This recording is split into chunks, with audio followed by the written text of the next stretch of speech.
Ngayong araw ng Webis, buwan ng Setyembre, kung mapapansin nyo, hindi joyride o angkas yung aking jersey ngayong umaga, kundi move it. Marami kasing nagtatanong kung ano daw ang pinakamagandang platform sa tatlo. Sa mga nagtatanong, mga paps, lahat naman ng MC Taxi platform, mapa joyride man o angkas, o di kaya naman move it, lahat maganda. Pari-pariho naman ang kitaan dito. Nakadepende na rin kasi sa sipag mo. Kaya kung ikaw mapili sa booking at tamad bumakbak, yon ang mga taong iyakin sa social media.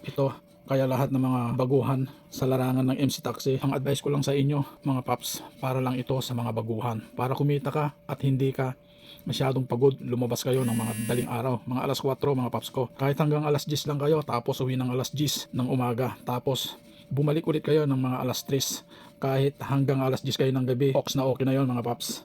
Kikita ka na ng 1,000 pataas. Base lang ito sa aking experience mga lods. Hindi ako bakbakero, sideline ko lang ang pag-EMC taxi. Pero sa lahat ng mga veterano dito, ano sa tingin nyo mga paps? Kayo, ano ang mai-advise nyo sa mga baguhan? I-comment nyo naman dito sa baba para makatulong sa mga baguhan. Let's go!